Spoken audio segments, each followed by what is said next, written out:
This is a story that happened throughout 2015.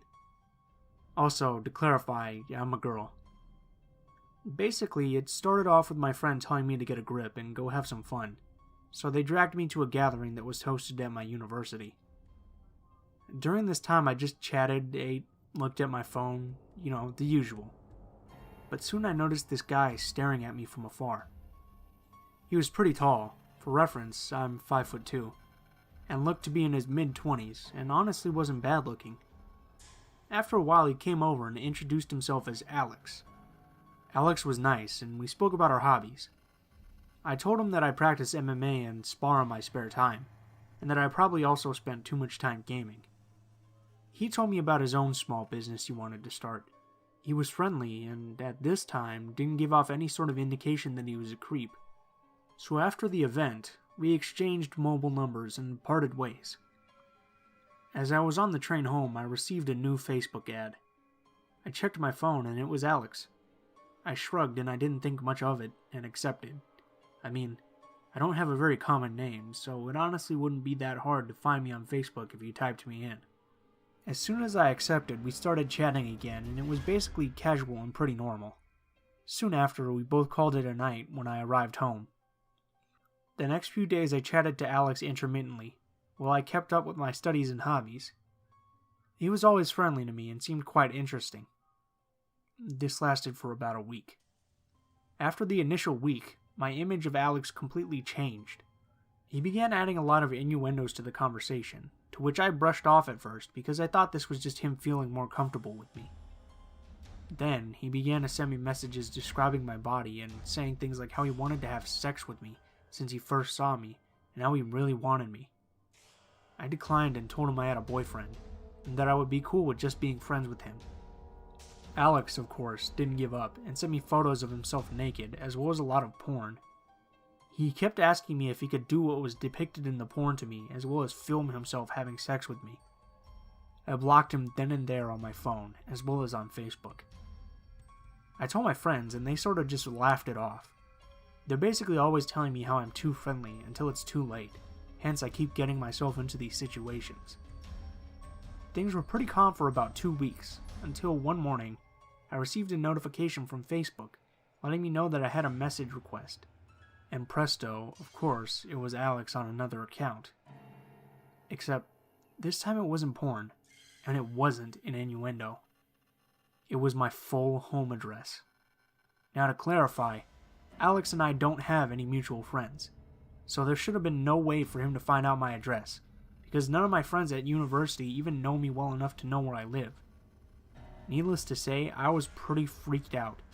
I told my boyfriend, who was furious with Alex, and he notified my friend's mother, who's a police officer. She lives close by, so she promised to keep an eye out. Meanwhile, Alex kept messaging me with different numbers and accounts, most of the messages containing my address, and him telling me how much I turned him on, and how he was going to get me one day. In a fit of stupidity and anger, I messaged him back, telling him to stay the fuck away, and that I would not hesitate to kick his ass if he ever laid a hand on me. He simply replied with a smiley face, and I didn't hear from him again until 3 months later. So fast forward to 3 months later. I had practically forgotten about Alex, until one night in my bed, my phone vibrated with a text from an unknown number asking me how I was. I replied asking who it was, and shortly after I received a text back saying, "It's Alex. Do you remember me?" I didn't reply, and it only gets creepier. 5 minutes later, my phone vibrates again, and this time it says, "I'm outside. Which room is yours?" I'm surprisingly not freaking out, even as he described my house in detail. I call my boyfriend, who says he will be right over, and I grab a sword off my rack and hang onto it in case I need it. I'm also trying to get in contact with my friend's mother, but it's practically 2 a.m. at this point, and I'm just not getting through. Meanwhile, I'm still getting texts from Alex, the most vivid one saying, "I know you have a boyfriend, but it isn't cheating if you lie under me naked and let me come on your body. And I just want a cute girl to be rough with." I also received lovely descriptions about how he wanted to slap me, choke me, and come in my eyeballs. I probably shouldn't have replied, but I did, and being the hot-headed idiot I am, I sent, "Fuck off, I have a sword." He just sent back, I've got a knife. That didn't sit too well with me. I texted him back saying I called the police and given them his number and told him my boyfriend was coming right over. A very short while later, I heard a car start and drive away. My phone vibrated one more time. The message displayed itself on the screen. Well, if you ever want sex, you know where I am. The day after, I alerted campus security and my friend's mother, who filed an official report for me, and I gave them all of his details. I haven't heard from him since then, and I pray that 2016 is Alex free. I live in a fairly small city, but we have a pretty impressive mall called Destiny USA. It's huge, like 7 stories in some parts. It's the 6th largest mall in the US or something like that. You're probably wondering why I'm rambling on about this, but it plays a part in the story. Like normal teenagers, me and my best friend at the time went there quite often. One Saturday, my dad dropped us off at around 3:30, and we began walking around. About 2 hours after we got there, these 2 guys make really loud and unnecessary gross comments to each other about us as we walked by. They made sure we heard too, and were staring us down. We were only 14 at the time, but we've gotten catcalled quite a few times despite our age. Disgusting, I know. So we really didn't think anything of it at first. Not even 2 minutes later, I looked back for whatever reason, and I realized the 2 guys from before are walking behind us. I'm a little uneasy from this, but not too worried. But I tell my friend anyways, and we decide to keep going and take unexpected turns into stores to make sure they weren't following us. We went into various stores on that floor, and when we came out, they were always lingering nearby on a bench, but not actually sitting down, and they always began walking again as soon as we exited the store. At this point, we're panicking, as neither of us were large or intimidating girls. I was only 5'2", and she stood at a mere 4'9", and neither of us weighed any more than 105 pounds. We speedwalked to the nearest elevator, trying not to let them know that we caught on to them following us. We pushed a random button and ended up getting off on the floor underneath the one we were previously on. We walk around for a while, until we see the same guys coming from the opposite direction towards us. My friend alerts me about it, and we go back the way we came from and take the escalator up to another floor.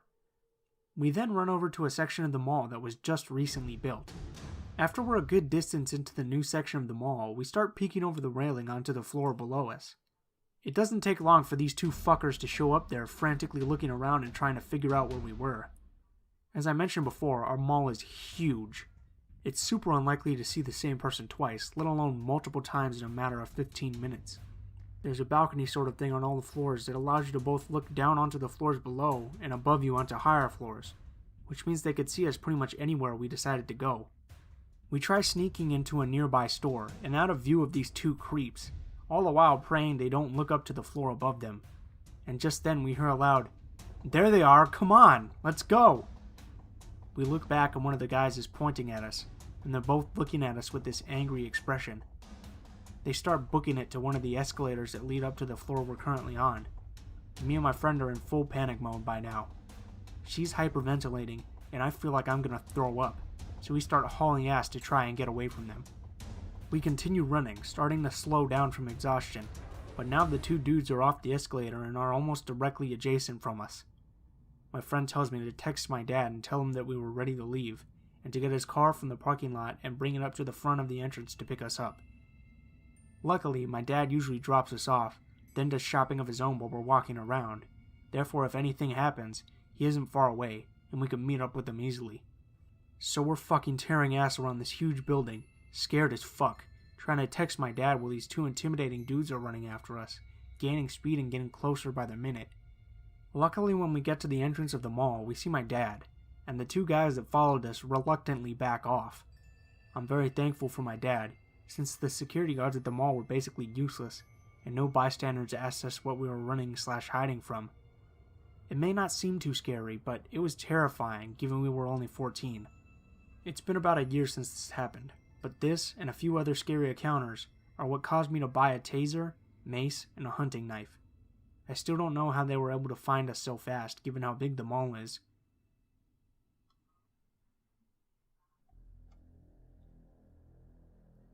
Years ago, I was home from university and was spending the evening with my girlfriend. We were feeling a little frisky, but since we were home from college at our parents' houses, we decided to go for a little drive. Our hometown was fairly rural, so it didn't take much time for us to drive out somewhere on a country road near an alfalfa field where we could have some privacy. Hardly anyone drove past there, maybe one truck every hour or so. So the engine is off, the lights are off, and our seats are reclined. My car was small, so there wasn't really any room to get in the back and really go at it. But tenderness is tenderness, whether there's a stick shift between you or not. But that night, I'm glad to say I had to stay in the driver's seat. Just as things began to get real heated, I see some headlights in the rearview mirror coming up the road.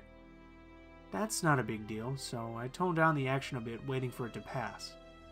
But as the truck got closer, its headlights suddenly went dark. My girlfriend wasn't totally aware of it yet, but I pulled away a bit out of curiosity. Then, I heard the coasting, gravelly crunch of a vehicle pulling off onto the gravel behind us. It was dark there. No streetlights or anything to go by. But with what little moonlight there was, I could barely make out the outline of a truck behind us. No cab lights, no running engine. I asked my girlfriend if her door was locked. This stopped her dead in her tracks. She said it was and asked why. I told her there was someone behind us, parked in the gravel. She immediately straightened herself up, and I put my seat back up, never taking my eyes off the mirror. Then, I saw the driver's side door to the truck open. The cab light still didn't turn on in the truck, and I never saw anyone get out, but that was my sign to get the fuck out of there. I told my girlfriend we needed to leave right now, which she quietly replied okay to. I started up the vehicle, and trying my best not to spin out in the gravel, drove as fast as I could down to the road. We drove in silence for about 2 minutes, heading back towards town, when I noticed that I could not see the sky clearly behind the vehicle. We were being followed. The truck still did not turn on its headlights, but it was tailgating me very closely. I calmly informed my girlfriend that they were behind us, but that we had plenty of gas and we'd get back to town just fine, so no big deal. She said okay in that little voice again, and went silent, glancing back every so often. This continued for about 2 minutes, and I briefly considered calling the police before the headlights behind me flared on. The truck revved up its engine, pulled into the other lane, and hauled past me like a bat out of hell. I felt like I should take her home at this point, but the last thing I wanted was for those assholes to follow us to where she lived. Whoever they were, they made me uneasy. I told her as much, and she agreed. We wove a flighty path through several nice neighborhoods before pulling into a cul-de-sac where we could sit and wait to see if the truck was still around. We never saw the truck again that night, but our cul-de-sac time did give us the opportunity to have the intimate time we had been wanting, all the more intense due to constantly watching to make sure we were safe. Looking back, I'm sure it was some country farm people who are used to catching kids making out near their fields. They probably wanted to bang on our windows and give us a good scare for fun, but I have to wonder why they followed us for so long, and why they passed us the way they did. Although I make a personal appearance in this story, the encounter actually happened to my brother. I'll recount it the way he told me it went down. My brother, Nova, was excitedly going to a midnight premiere with his friend Sam. Both of the guys were young and eager, basically the most pumped two teenage boys can be because it was a movie showing at midnight for Man of Steel. They had arranged for Nova's darling old sister, me, to pick them up during her lunch. Graveyard life at the time, once the movie was over. The evening started out pretty harmless, and tons of people, a couple familiar faces they waved down because it was a small town. Out of nowhere, this older guy and a girl closer to their age approached them. They were sort of dressed like everyone in middle school used to dress. Hot Topic drapery and the like. Still, they were very friendly, and due to the high energy level nerd gatherings create, Nova and Sam weren't the least bit alarmed. Quickly, the man started to act a little bit odd, asking questions that wouldn't necessarily be deemed creepy if asked in another way. For example, the man asked Nova, "So you two young boys are here by yourselves? Guys like you two don't have girlfriends?" Nova and Sam exchanged looks and decided to lie. They said that yes, they had girlfriends, they just weren't there right now. They even got a mutual friend to pretend to be one of their girls, but she had to actually go sneak off to be with their actual boyfriend. The man tried to fix the question by adding, "Oh, that's a shame. See, my sister here thinks you guys are really cute, and so do I." Then the man laughed in a flirty way. Now, Nova and Sam were really shocked. Sure, this guy had already heard they were straight, but it straight up felt predatory since he was significantly older than them. He asked more questions, delighted to find out they were still in high school. Nova was trying really hard to disclose nothing, but Sam was a bit more naive and told one too many details for Nova to be comfortable at all. They were saved right then, though. The scramble to find good seats began, and they ran for one of the theaters. Nova and Sam were relieved when they did find seats and quickly joked off what happened. By the time the previews were starting, they had calmed down and decided that the creepy man and sister were just messing with them for their own enjoyment. To their dismay, the man and his sister actually found them and sat down right next to Nova. The man made a casual joke about how the two boys had ran, and he was glad to have been able to find them. At this point, the boys were unsure of what to do. Nova had never had something like this happen, and he really wanted to see the movie. The movie starts, and the man starts whispering things to them. Nova is a little shocked as they are overtly sexual comments. Nova gives the man a pursed lip expression and leans towards the movie to ignore the man.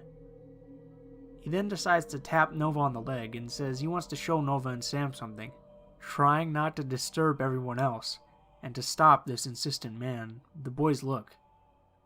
He had pulled up on his phone a very graphic gay pornography video. The man started laughing hysterically, and his sister was also smiling to herself. Nova and Sam didn't know what to do because I was their only ride and they paid good money for this damn premiere. Nova tells the man to stop with that shit, and that there were kids there, and that this was complete harassment. Eventually the movie finished and the boys bolted it out of there. I was sitting in the parking lot right in front of the doors. They jumped in my car, all out of breath, and just shout, "Go! Go! Drive!" We gunned it out of the parking lot, and the boys were looking all around them. They refused to tell me what had happened until I had them back home. Words cannot describe how furious I was. I wanted to turn around, to fold those people up 5 ways and leave them for a cat toy. In the end, nothing else came of it. My brother Nova did say that the bizarre experience was in a way really educational. He said that he couldn't imagine being a girl and feeling that type of harassment all the time. Both of the boys decided that from then on out, they would always take dates to midnight movie showings.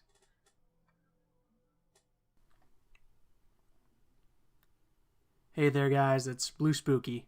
As always, I just wanted to thank you for watching, especially if you made it this far to the end. I also wanted to give a special thank you to the Blotto Studios, because I used one of their songs in the video, so a link to their channel will be in the description below. Also in the description below, you can find links to all of my social media and my email, in case you guys wanted to send me a story, or if you had any stories that you wanted me to read in particular. I'm also going to be starting the Creepypasta series probably this week, so I hope you guys are going to enjoy that. And if you like the video, please feel free to leave a comment, like, and subscribe. And if you have any constructive criticism, feel free to leave it in the comments below. Thank you guys for watching, and I hope you have a great day. Mortis Media.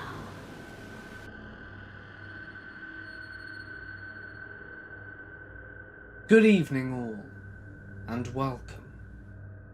Many times we hear stories of creepers and strangers, people we don't know, who definitely scare us for a variety of reasons. But could it be that those who we should fear the most are those who live in close proximity? They do know where we live after all. It's time for you to get comfortable. Make sure you know your neighbors well, and let the darkness take control. I'll begin by saying I live in an apartment building with 5 connected 2-story townhomes. My next door neighbor is the last home on the building. He has seemed just like a normal guy so far. He told us he has bipolar anxiety and PTSD. That's fine. I even provided him with some information on how to get some counselling sessions. Last night, my partner and I got home, and he was smoking outside his house. Whatever. He had a short conversation with us, and he apologized for his friend getting drunk, and he had to stop him from going on a shooting spree. I didn't hear anything. It was weird, but we were both tired from work, so we just kind of wrote it off. Fast forward. My partner and I had been laying in bed for about 30 minutes. It's 2 a.m. and we hear a knock. I feel like deep down inside, I wanted to believe it was the neighbor's door. Maybe a friend had come over. Another knock. Oh no, that's definitely our door. Another knock. Another knock. There became less and less time between each knocking. My partner and I are looking at each other. We don't know what to do. This was the 6th or 7th knock at this point. As we open our mouths to discuss our options, there's an insanely loud bang. This guy is either hitting or kicking our door, so hard that the windows are shaking in their frames. And that's when the howling started. Guttural, demonic howling, screaming, horrific moaning. My partner grabs my best chef knife, and I curl myself into a corner of my hallway, unsure of what to do. Call 911? Yes, he says. Call now. My partner is braver than I, and went down the stairs and to the door. Through the window, my partner says, "It's 2 a.m. We're sleeping. What are you doing?" And just like this weirdo Dr. Jekyll and Mr. Hyde, he snaps back to his normal personality and just says in his meek voice, "Oh yeah, sorry, I'm sorry," and walks away. What in the ever-loving heck? So my partner comes back upstairs, and we are both just tucked into the corner of our hallway, listening to this guy's footsteps in the attached unit. It seemed like forever for the cops to arrive. It was probably 20 minutes, but I'm just semi-hyperventilating in the corner of my hallway with a chef knife in hand's reach, just listening. I don't know what I thought would happen. I just didn't want him to come back or have another episode, so I listened. The cops came and I talked to both parties. Contacted my landlord this morning. Apparently this guy had already contacted the landlord to complain about the noise we were making. What?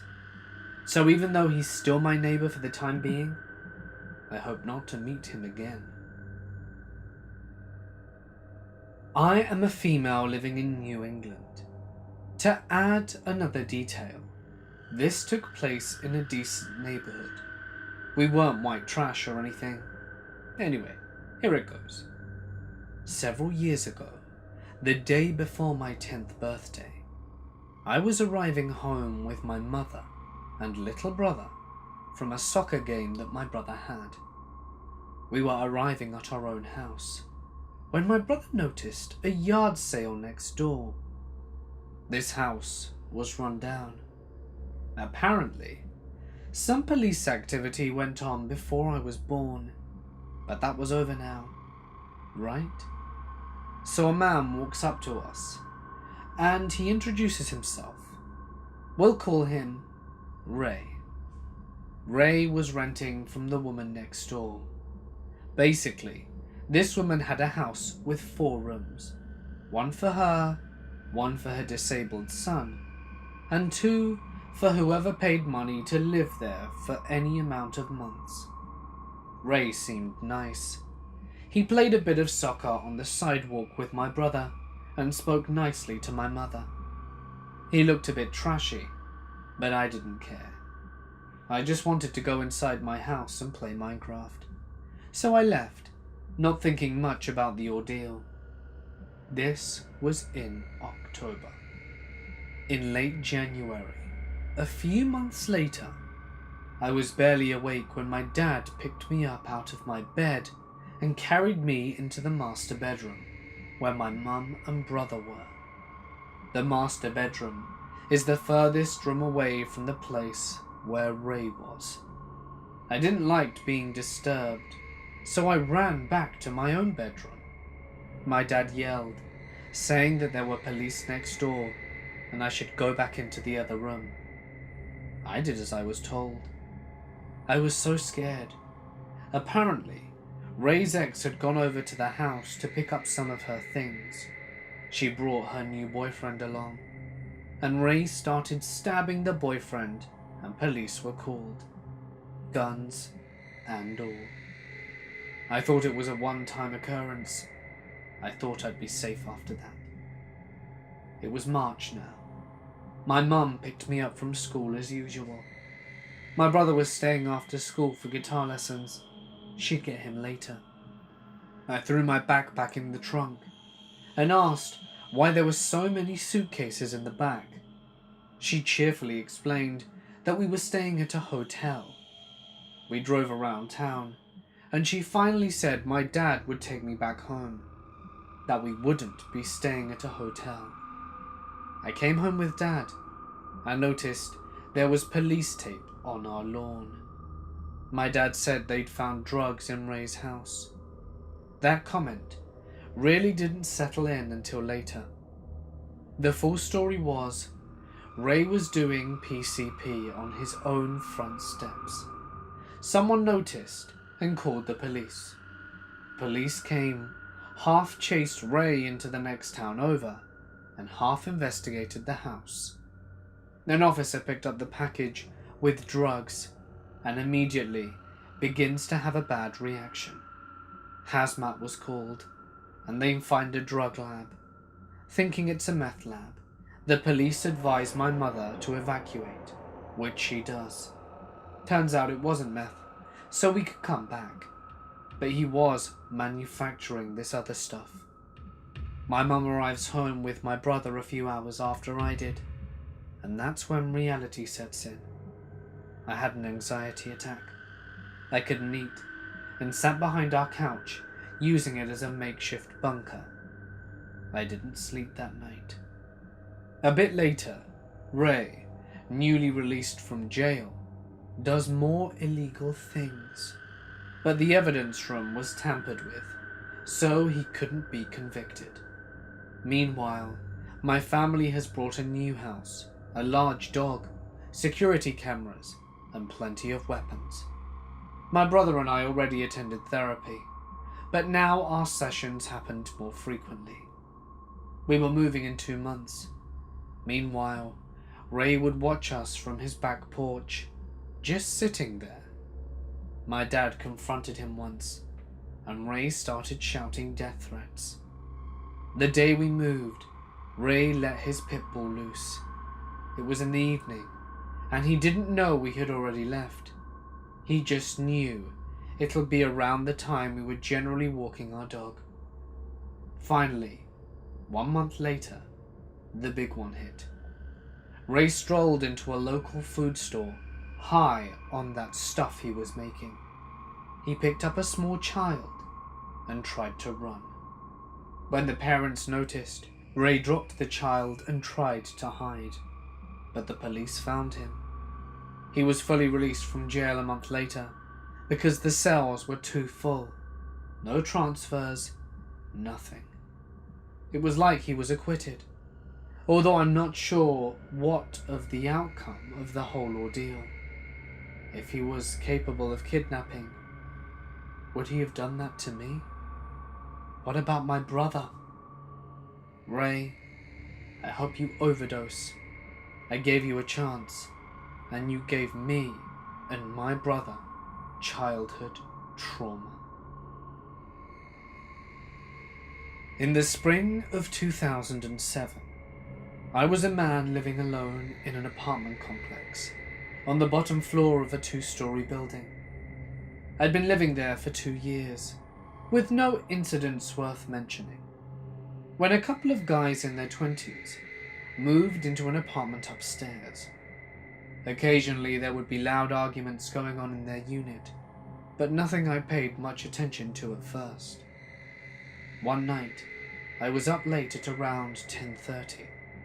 There was a dumpster just across the parking lot from my door, and I took some trash out to it. As I walked back to my place, I was vaguely aware that one of the new tenants was standing out on the upper landing, but I thought nothing of it. In hindsight, his roommate must have just been out there for the night. So, it was just this one guy by himself getting drunk. After I got in and shut my door, there was a knock. Not being paranoid at that point, I opened up. Standing there was the guy I'd just passed beneath. He had a half-consumed 40-ounce bottle of malt liquor cradled in his arms like a baby. I had the impression he'd been drinking directly from that bottle, but whatever the case, he wasn't sober. Of course, I did not invite him in.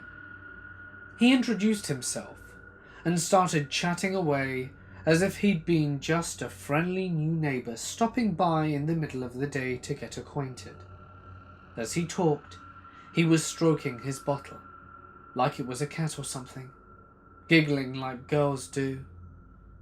If this wasn't creepy enough, he began to ask me a lot of personal questions, and he had a bizarre grin as he stared at me. He prattled on and on.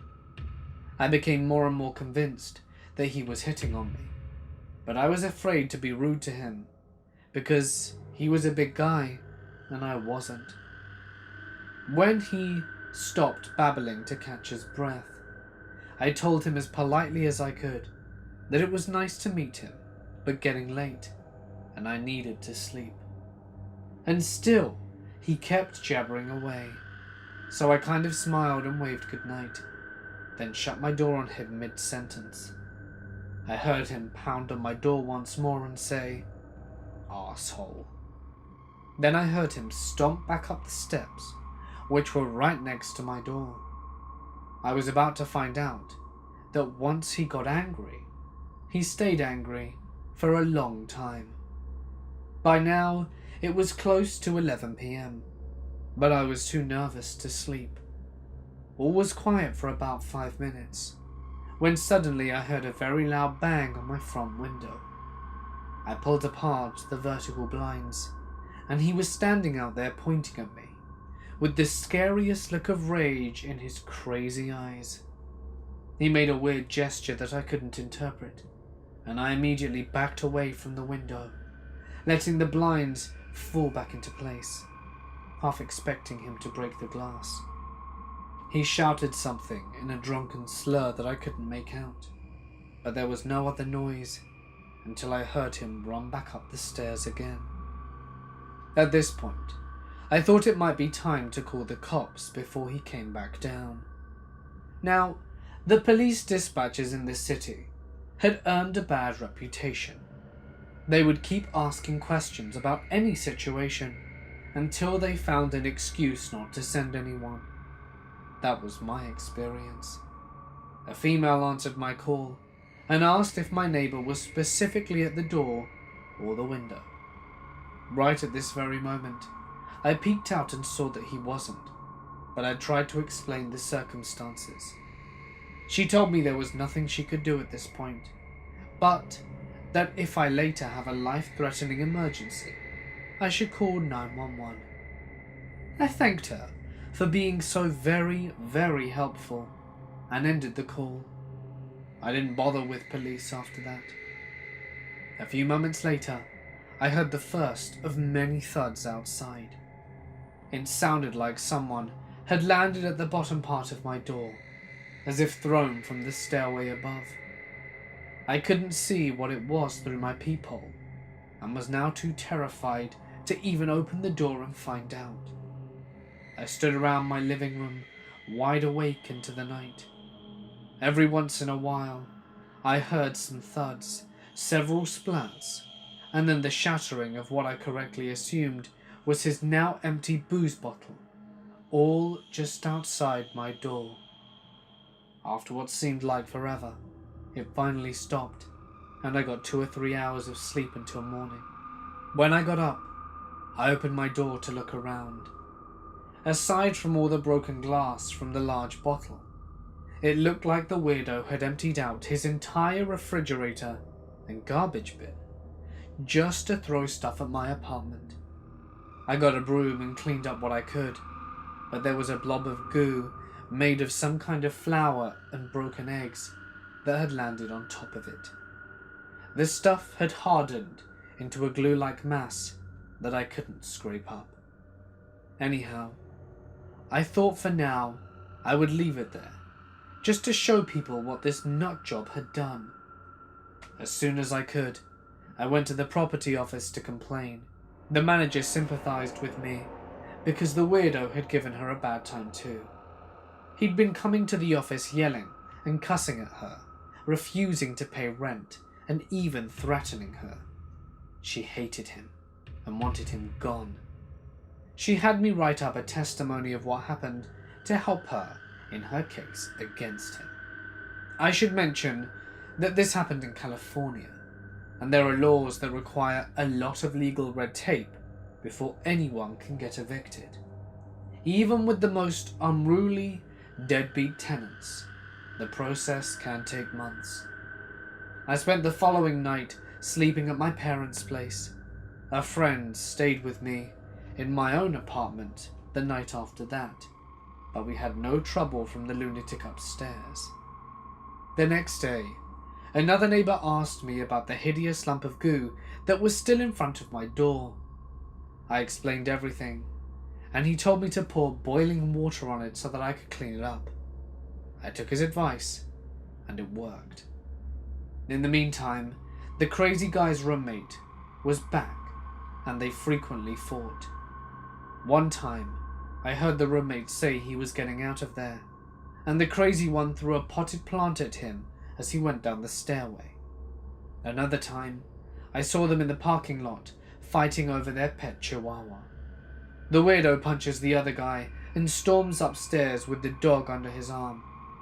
I found out later that the roommate was living in the US illegally and had nowhere else to live, so he kept coming back to stay with the maniac. After a week or two, I hadn't had any encounters with the creepy guy, but then one night, someone outside shouted fire. Looking out my window, I could see the dumpster engulfed in flames. Firefighters arrived, and I went out to join the small crowd watching them put it out. I noticed my very scary neighbor standing next to one of the fire crew, talking to him, but glancing in my direction. When the fire was extinguished, I turned to go inside. As I walked away, I overheard my neighbor tell the firefighter that I was a weirdo. I don't know who really set the dumpster on fire, but I have my suspicions. Next day, I checked back in with the apartment manager to see if we were any closer to seeing the last of that guy. She told me the wheels were in motion, but it would take more time. She also informed me that the weirdo was going around the complex slandering me, telling people that I was a peeping Tom.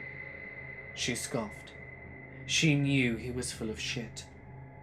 The last big incident happened like this. One afternoon, a woman who lived elsewhere in the complex found the roommate sitting on the sidewalk near our stairs. He was bruised and bloodied, and looked like he couldn't stand up. She asked him if he wanted her to call an ambulance, but he told her no. Just then, the weirdo came running down the stairs yelling at the woman. "What makes you think you can get involved? It's none of your business." Then he took a swing at her, and she ran off. A short time later, she came back with some police officers. The bloody man was no longer there, and neither was the other guy. The cops went up and knocked on the door, and got no answer. I never saw either of the two men again. Several days passed while I was worried the scary one would come back, but he didn't. One day, a few weeks ago, I was heading for the mailbox at the front of the complex. A man in a black shirt and pants came up to me holding a clipboard. He introduced himself as a detective and showed me a picture. It was the roommate. I first thought the guy in the black was from ICE or something, but apparently the pictured man's relatives had reported him missing. Unfortunately, I couldn't provide any information the officers didn't already have. I never had any trouble from the psycho's roommate, so I hoped he was okay. I live in an apartment complex with my husband and 13-month-old baby in a bad area of my city. Last night, my husband was at work, as he works until 11 p.m. most days, and I kept hearing strange noises coming from my balcony. I turned the porch light on, expecting to see a stranger with a toothy grin and a knife in his hand. Instead, I saw nobody and went back to do what I was doing. Again, I heard a strange noise and nervously checked. Nobody. Nothing. I thought to myself that if it was just my neighbors outside, then I was probably weirding them out by opening my slider door, turning the light on, turning it off, and turning it back on.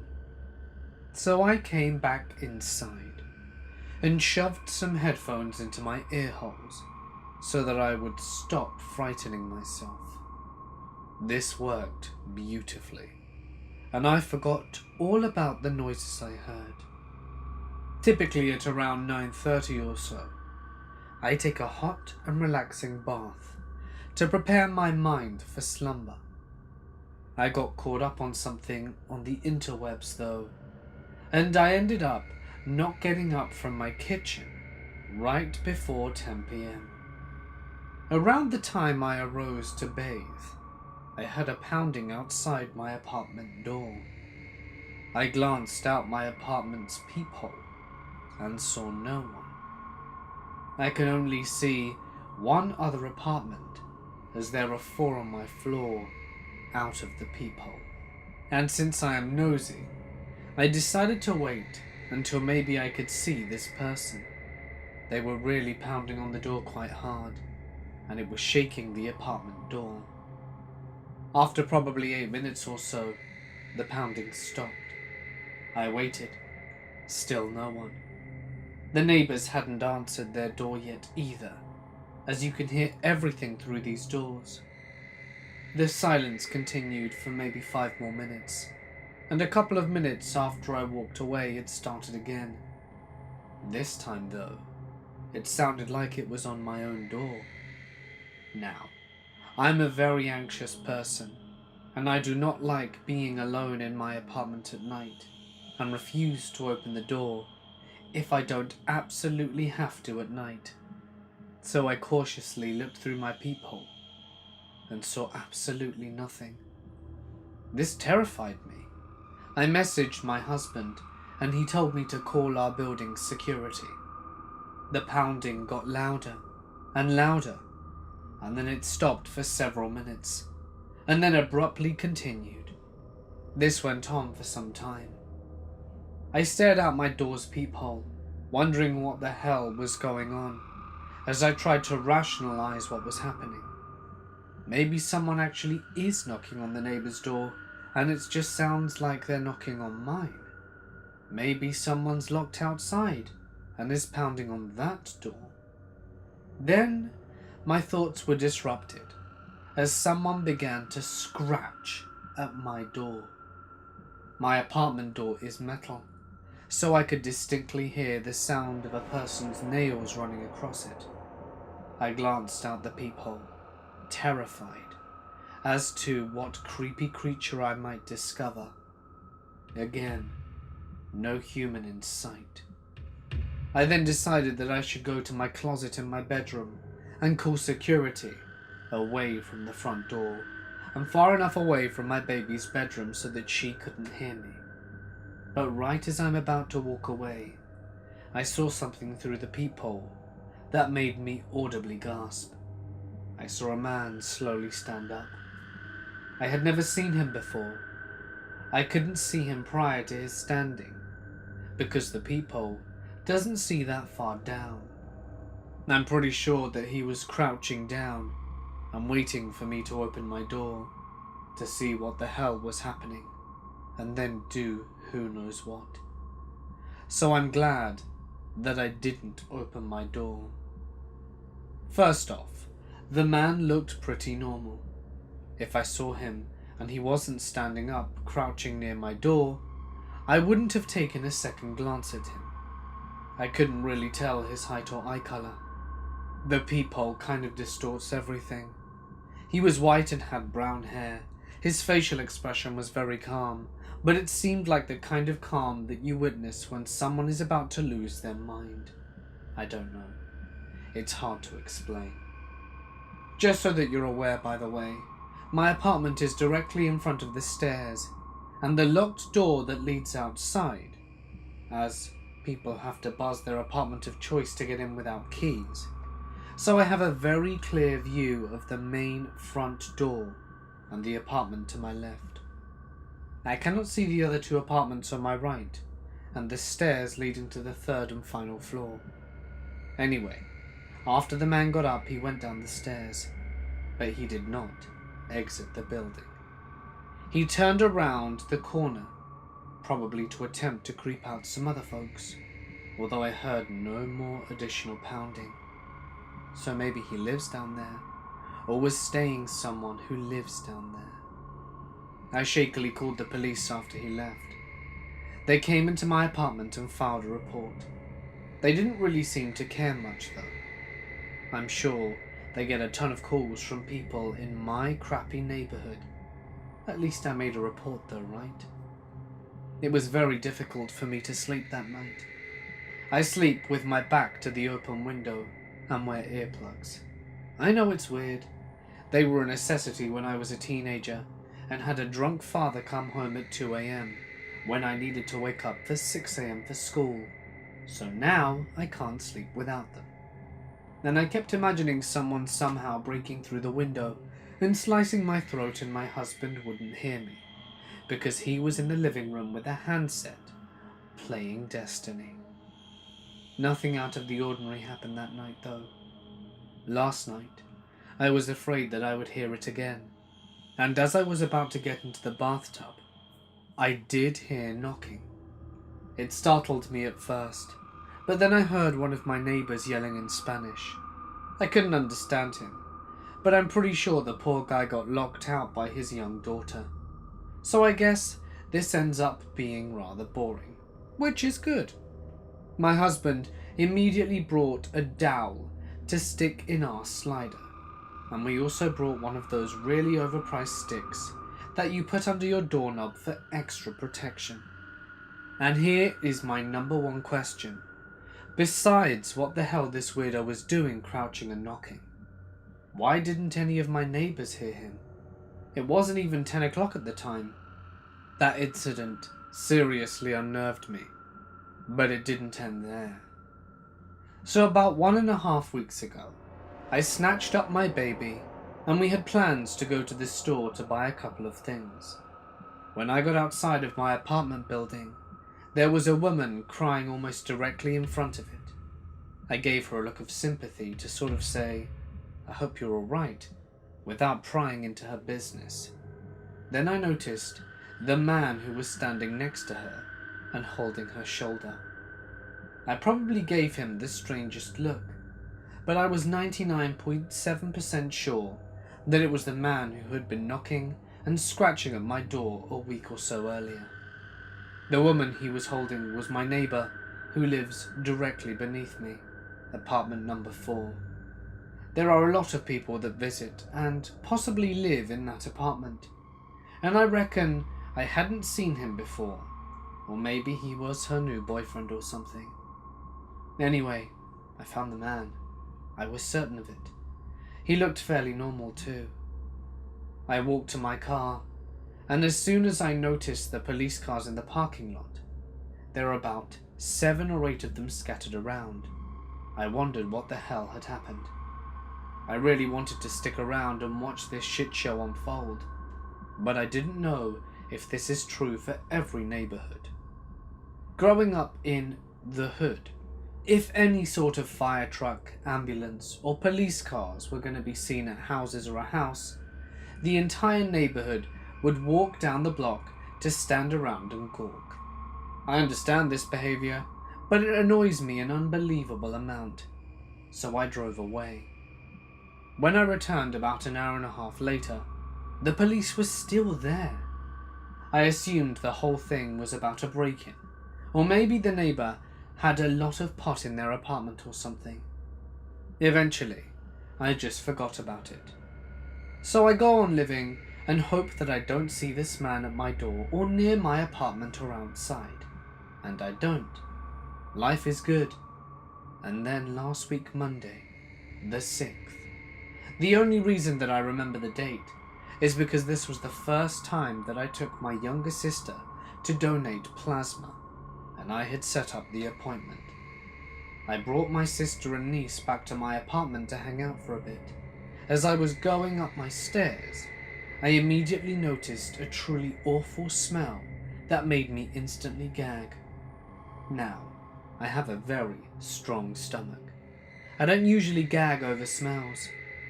Years ago I worked maintenance at a grocery store and had to clean out the 8-ish foot long dairy drain. If you don't know what year-old rotten milk smells like, it smells exactly like the biggest puddle of diarrhea wrapped in a giant turd. I gagged, and then entirely joking, I told my sister that someone must be cooking meth in their crappy little apartment. Now I don't know what someone cooking meth smells like. I was more of a pot, shrooms and LSD kind of gal back in the day, but it smelt like burnt plastic or rubber and had a very strong chemical odor to it. It was exceedingly harsh smelling. In retrospect, I probably should have called the police, but I didn't think much of it and wouldn't have known what to say. "Hey, cop that I am speaking to on this cellular telephone device. What the heck is the aroma of cooking meth?" Anyway, yesterday my husband wakes up and there's a Facebook message on his phone from a friend of his. It's a voice recording that she sent him. "Bro, there are 5, 6, 7 cop cars outside your apartment. What is going on?" Yeah, looks like they're checking out the apartment underneath you, like..." "Ma'am, what's going on?" Very eloquently said. Anyhow, she sent that message at around 3 a.m. After he responded to the message later that day, she mentioned that the cops were busting through their windows and whatnot, as they're on the first floor. Now, this would have been happening right beneath our bedroom window and/or our baby bedroom window, and we heard absolutely nothing. Because we are nosy humans, my husband asked his friend from work, who lives a couple of apartments down from them, if he knew anything about it. It turns out that he did, in fact. The friend said that the cops were there because they had a meth lab in their apartment, and they had been cooking meth for some time. I know that this is just hearsay and all, as the friend heard it from someone else, but I am convinced that the man who was lurking around my apartment was on meth, and maybe that's why he was acting like that. He didn't really seem to be on drugs to me though, but as I previously stated, I have never been around anyone on meth. Does the smell of it cooking smell like chemically plastic? That is just the worst description ever. Would a person on meth act how he did? Or am I just jumping to conclusions? Also, why would the cops have been there the first time? I saw the police go into their apartment, and no one was arrested that I could tell. They wouldn't have just let someone off the hook if they found meth supplies used to manufacture meth inside of their apartment. Any speculations are welcome. A few years back, I rented an apartment from a friend of mine. He had recently bought it and had it completely renovated, He put it up for sale but couldn't afford a buyer, so I offered to rent it in the meantime. After moving in, I realized there was something wrong with the lady next door. She was about 45, but looked much older. She would sit up all night, listening to Christian radio shows and talking loudly to someone. It got to the point where I couldn't sleep, so I went over to her place and asked her to keep it down.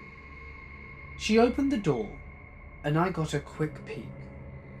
Her walls all had crosses painted on them in different colours, and words like Jesus and angels scribbled everywhere. The windows were painted black, letting no light in at all. It was damp and yellow, with stained 50-year-old carpets, dog crap and cockroaches everywhere. No dog though. I asked her to please keep it down. She just looked at me and shut the door. Then she turned up her radio even louder. The next night, I had my girlfriend staying over. I wake up in the middle of the night and see a shadow of a person who's next to the bed, looking at us sleeping. I think I'm hallucinating as I usually do in the dark when I'm sleepy. But then the shadow starts talking. It's my neighbour, and she's holding something in her hand. She broke in during the night, and who knows how long she stood there. "You should lock your doors at night," she says, and walks out. The next morning, I hear someone making strange noises below my bedroom window. It's my neighbour talking to herself in tongue. She has a plastic bag in her hand with her rotting dead dog inside. It's hot as hell outside, and I can smell death from the bag. At this point, I'm scared shitless. She's obviously very insane. I go upstairs and knock on another person's door and ask what the hell is going on. The guy is just as scared as me. Apparently she broke into his apartment one evening as well while he was watching TV with his kids. He got up from the couch to get a snack, only to find her behind the couch, staring at them, holding a power drill. Now I know what was in her hand. At this stage, I'm basically pooping myself. I call the cops, and they know about her. Apparently she's a violent schizo, and she hasn't taken her meds. But they can't force her or enter her apartment without her permission because she owns it. The only thing they can do is get her when she goes outside. I sit up for the next 2 days, waiting for her to run out of cigarettes. When I hear her leave at 2 a.m. to go across the road to the 7-Eleven, I call the cops. They have 3 cars and a special van over there in less than 2 minutes. They restrain her and throw her in the van and drive off to some institution. And in less than a minute, it's over. It's like she was never there. I'll never see her again and still have nightmares about her looking at me in my sleep. My parents bought their first house back in 1972. It was a fixer-upper, but they decided to move in right away and fix things as time and money permitted.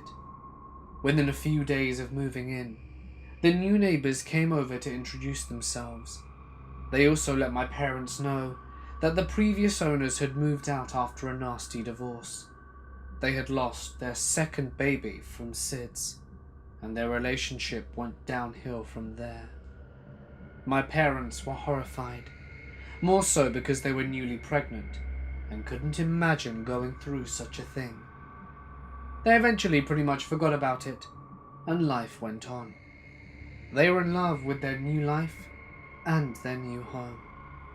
In preparation for the baby, they decided to wallpaper the nursery. Now my dad told my mum there was no need in wallpapering the inside closet, but she insisted. She was kneeling down, scraping off old paint inside, when her eyes fell upon something that made her blood turn to ice. Written in crayon, about the eye level for a kindergartner, in childish scrawl was written, "I killed the baby."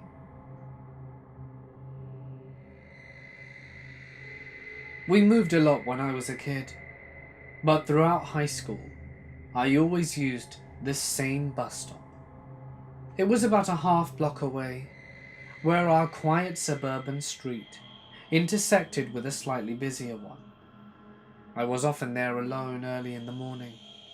For the longest time, the most interesting thing that might happen was a raven scolding me from a tree, or that a family of deer would follow me from the park across the street from my house to the bus stop through the fog, and past me to walk into the forest preserve beyond the intersection. It was a quiet neighborhood, and only a handful of cars might pass by while I waited for the bus. The deer stopped following me after the harassment began. That morning, a jeep suddenly hits the brakes and slowed to a stop in front of me. The driver had all the windows rolled down, even though it was a chilly, wet autumn morning, one of those days where the mist just clings to and saturates everything, and the clouds are so low in the sky that you feel like the world is just a big room that you're in. Because of the fog, they hadn't seen me until they were a few meters away, and their braking made a screeching sound. They stopped their car, and the driver just sat there staring straight at me. I couldn't make them out. They were wearing a light grey hooded sweatshirt and sunglasses. I didn't see anyone else in the car. After about 30 tense seconds, during which my bemusement gave way to concern that someone was going to hit this guy stopped in the road, he finally turned to me, yelled a racial slur, smiled, and took off. I didn't think much of it at the time. I was newish to the area. I'm not great with faces, and I figured it was one of the kids at the high school trying to be edgy, or maybe just a local asshole who had mistaken my ethnic background. Either way, I didn't think about it at all until next week, when it happened again. This time the guy had friends with him. The windows were tinted, and they only cracked them down so that I couldn't see them. He yelled a different slur at me, and I could hear their laughs as they drove away. This continued to happen, sometimes twice a week, sometimes going months in between. They sounded young, so I continued to write it off as another local weirdo hazing ritual. But gradually, it began to get under my skin. There were two things that bothered me about it. First, the slurs. They were ugly and hateful, and they sounded promisingly violent to me, even though I felt like they could tell that I wasn't a Mexican or an Asian person, or any of the other groups they use slurs for. Second, their license plate was obscured every time. This is a very wealthy area, and the local law enforcement wouldn't call anyone out who lived there on a violation, so I wasn't surprised that they got away with it. But it did give me a pause. One morning, I was ready to yell back at them, but instead of yelling anything, they just swerved at my location on the sidewalk. I jumped out of the way and ran behind a fence, but the jeep ended up whipping through where I had been standing before speeding off. I figured the kid had overshot it and hadn't actually meant to hurt me, but some of the things that followed have since made me wonder. One morning, I came up to the bus stop, and there was just blood all over the area where I usually stood. It was wet for the rain, but otherwise congealing, turning dark in places. But I knew what it was. It wasn't a huge amount, but it was off-putting. A few days later, there was a dead animal there, mangled, and brutalized. It wasn't roadkill. I couldn't take my eyes off it. Even after getting on the bus, it wasn't there when I returned in the afternoon. It wasn't an accident. I felt certain of it. It looked to me as though it had been stabbed repeatedly. Extreme overkill. I started to see the Jeep outside the morning bus stop, but the windows were never down, and it always sped off when I looked at it, or I otherwise couldn't get to it before it left. This carried on for years. One day in the summer, I was walking through my neighborhood with a friend, and the Jeep came by at a very high speed, and an egg hit me in the chest. It flowed down my shirt and onto my pants, and all I could think to do was turn to my friend James and say, "You saw that, right?" Because until then, no one else had ever witnessed the events, and my family members seemed skeptical when I mentioned it. I had to go home and change my clothes and take a shower, since the egg hit me at such high speed that it went into my hair and everywhere. It was then that I started to take this situation more seriously, and I had a bruise for weeks. I started to catch a ride with my brother in the mornings, or wait behind the local NFL player's fence until I heard the bus coming down the street. I didn't ever go outside until I had text confirmation that my ride was there. If I heard a car coming on a walk, I would run off into the bushes. They swerved at me a few more times, and then I never saw them again. Some other strange things happened, and I've had stalkers since, but I've never been able to connect them to the events, nor figure out who the people in the Jeep were, or where they lived. My parents have moved to a different part of the community now, but I'm still jumpy when I walk around in that area. Creepy Jeep psycho neighbor, whoever you are, let's never meet again.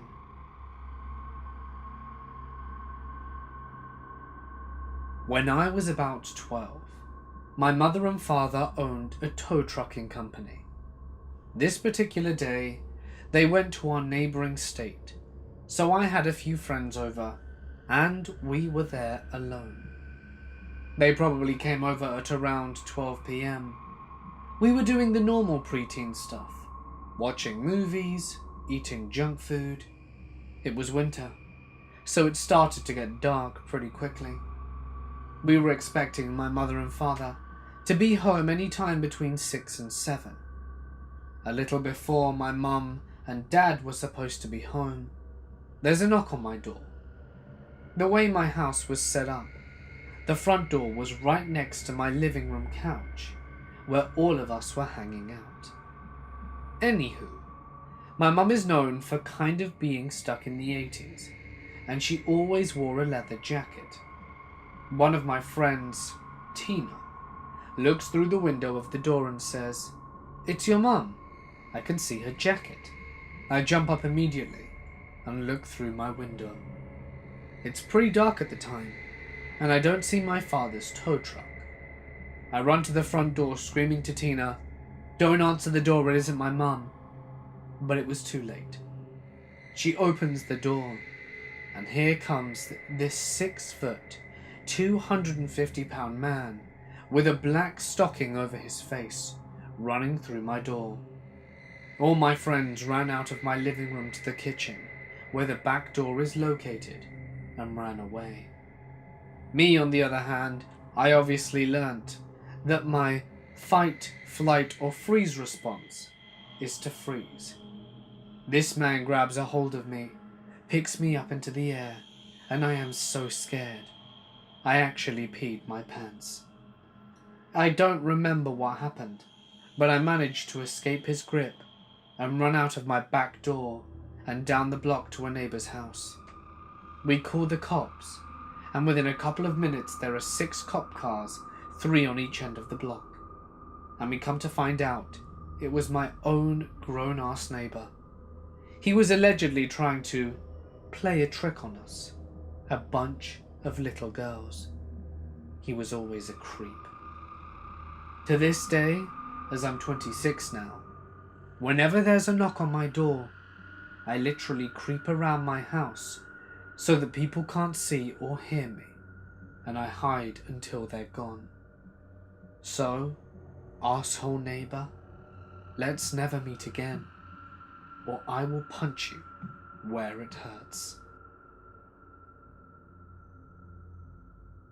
This happened to me a while ago, but I remembered it when I was talking to some friends recently and thought that you guys may appreciate it.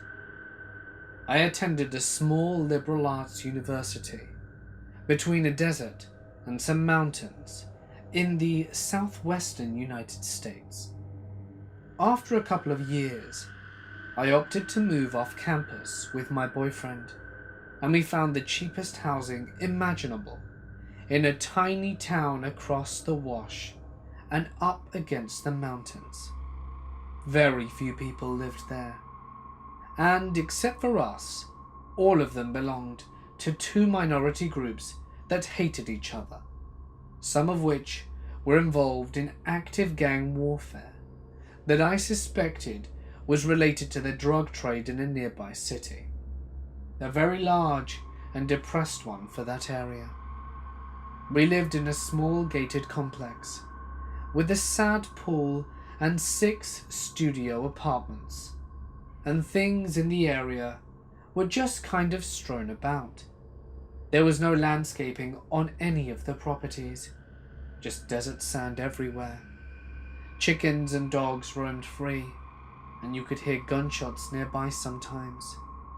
We lived there because the rent was $120 a month, compared to the $1,200 a month apartments in any of the nearby towns. I made friends with neighbors on both sides of the violence and was treated well by everyone. We just tried to be helpful, but otherwise kept to ourselves, and living there really wasn't bad. The police would, however, take forever to appear if ever you did have a problem. The morning was on a weekend, but I was helping some professors with field work in the high desert, so I had to head out unusually early. I dragged myself into some clothes at 5 a.m, grabbed the equipment I needed, and loaded up my car, chiding myself for not picking anything up for food, as I was probably going to be in the rural desert areas well into the afternoon. As I was getting into my car, I saw a huge, angry-looking man heading my way from across the street. He was athletic-looking, like a bouncer, was at least 6'4", wearing what the locals refer to as a wife-beater and jeans, and in his early 40s. I only barely had enough time to discreetly hit the lock button before he was right beside the driver's side window. It was a good thing I did, because he immediately tried the handle. "What do you think you're doing?" he said in a very pissed off tone. I looked around the empty streets, as if some other person would materialize and make sense of this for me. I had never seen this guy before. I wondered if anyone knew I was there. "Well?" He really did look mad, and he was staring down at me through the window, inches away. "What?" I said, placing the key in the ignition to start my tiny Avail. But he put himself so close that I couldn't move without the risk of hitting him. "You heard me. What are you doing?" "Driving?" I said, trying to read his expression. "The hell you are. Get out the car now." I looked around more frantically, but everyone was asleep behind multiple barriers. I began to imagine him dragging me into the dark housing project across the way. Being pulled into a van might be even worse.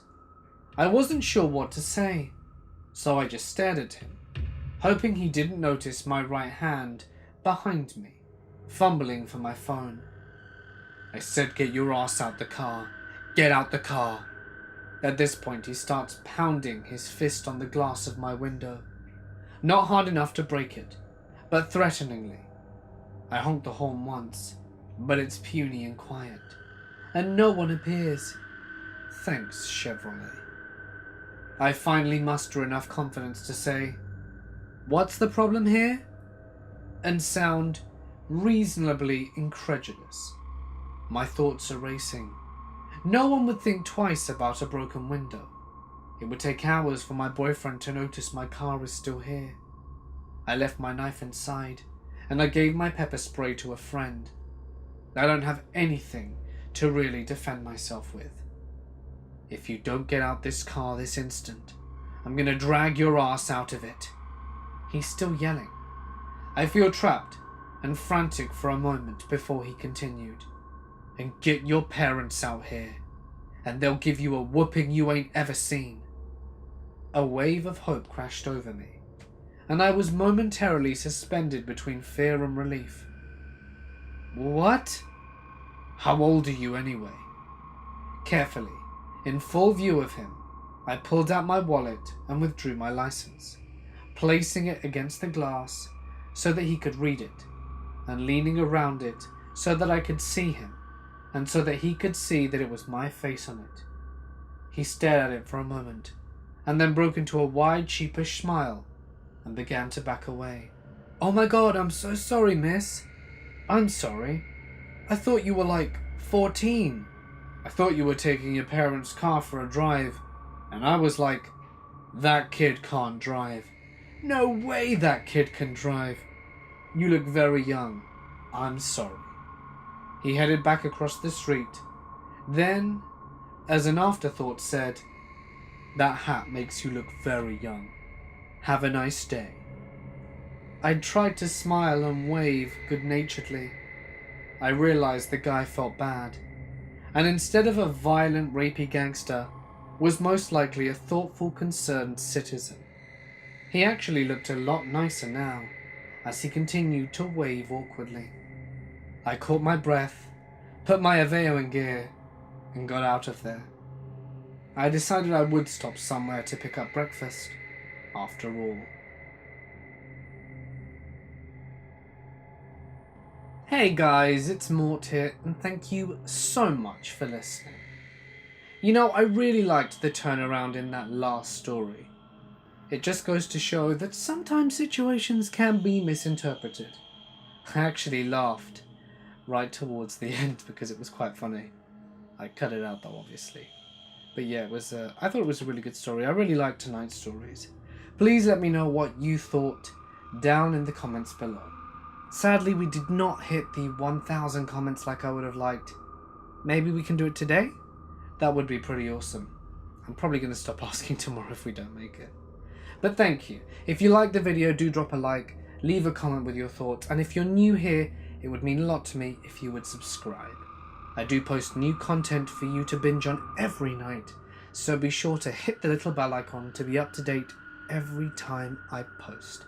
That would be pretty awesome too. If there's a story that you would like to share and have read on the channel soon, feel free to post it to my Reddit or send it to my email. Just please be generous with your punctuation, paragraphings, and descriptions, as it goes a long way. But anyway, it's time for me to sign off. Stay awesome, and I'll see you in the next one.